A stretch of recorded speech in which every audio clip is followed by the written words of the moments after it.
This is Dilek, Light and Travel.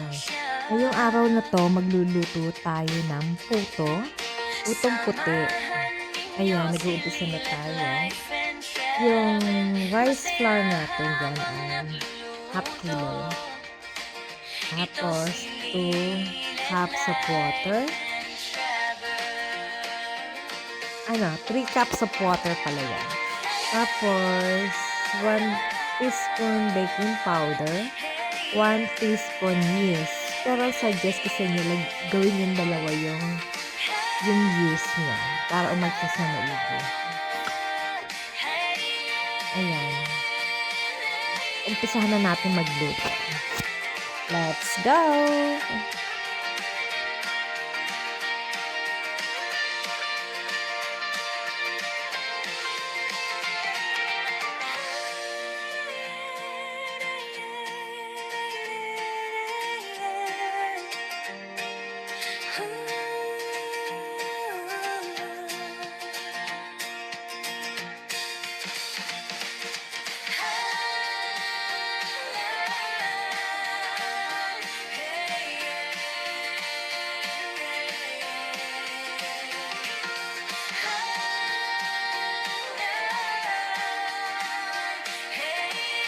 Pag natanggal na yung mga buo-buo nun, set aside muna natin siya. Tapos, sa isang lalagyan, mag-add tayo ng 1 cups of rice flour. Yan, haluin hanggang sa mawala yung bula-bula, mawala yung flour, matunaw siya. Tapos, 1 cup yung tubig din yan. Yan, halo-halo lang na halo. Kasi yung buo-buo niya ay matanggal. Tapos, isa lang natin sa low heat.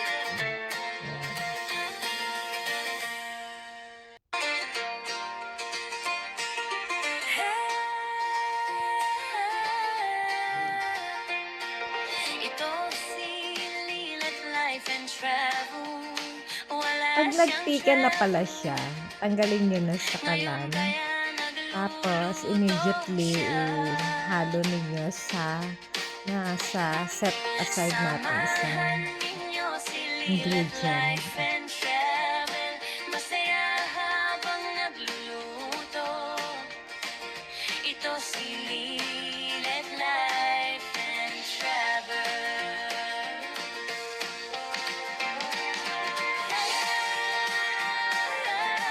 Ayan, medyo nagpipik na siya.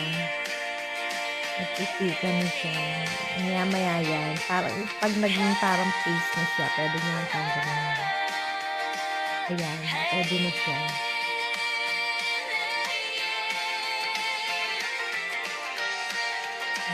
Tanggalin nyo sa apoy. Halo nyo agad.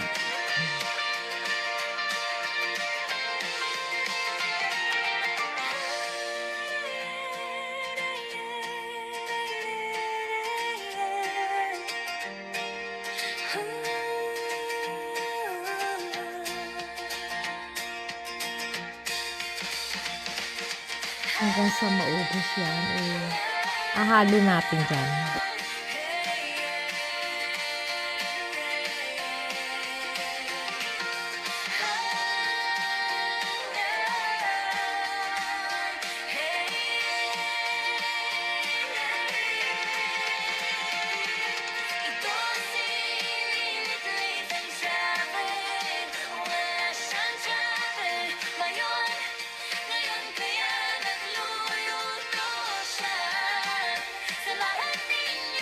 Ayan, i-mix nyo lang siya hanggang sa mag-combine na siya sa unang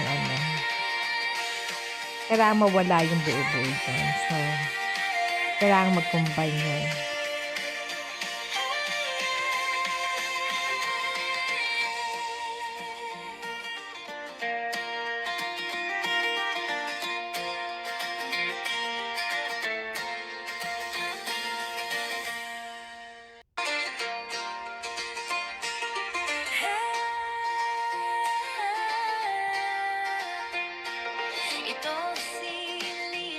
life and travel. Wala siyang travel. Ngayon kaya nagluluto siya. Samahan ninyo si Lilet Life and Travel. Masaya habang nagluluto. Ito si Lilet Life and Travel.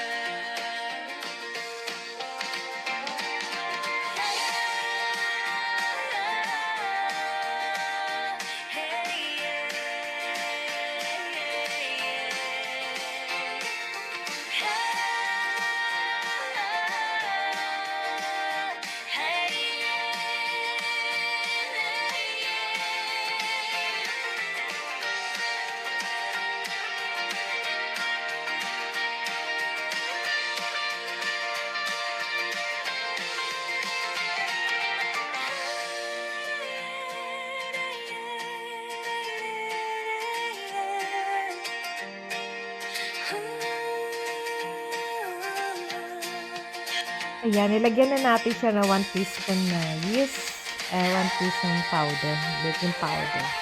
Gawin yung 2 teaspoon yung yeast. Suggest ko lang yan.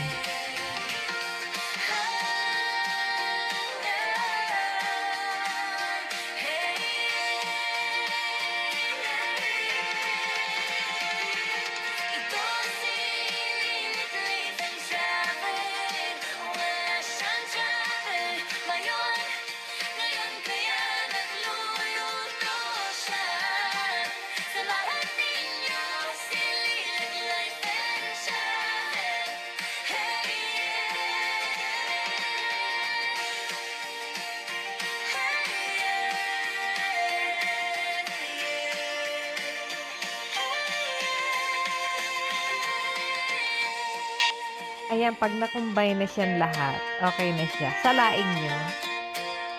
Yung iba hindi na sinasala, pero ako sinasala ko kasi para smooth siya, makinis yung putong gagawin ninyo. Ito si Lilet Life and Travel. Wala siyang travel. Ngayon kaya nagluluto siya. Samahan ninyo si Lilet Life and Travel. Masaya habang nagluluto. Ito si Lilet Life and Travel.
Ayan, pwede na natin ilagay sa lalagyanan nila.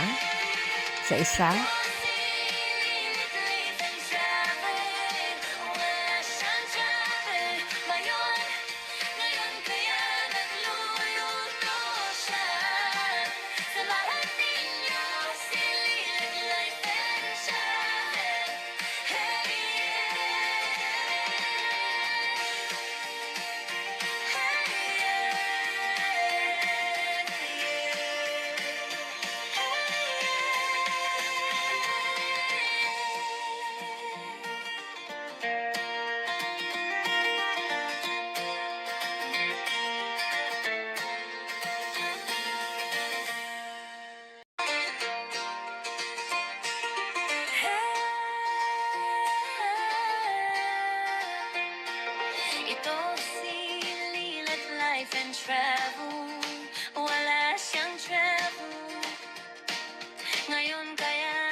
Ito si Lilet Life and Travel.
Ito si Lilet Life and Travel.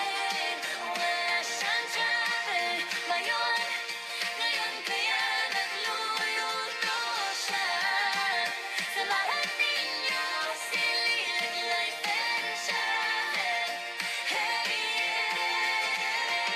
Ayan, pagkasalang na yan, lagyan nyo ng takip na may taas tela para yung tubig niya hindi tumulo doon sa puto.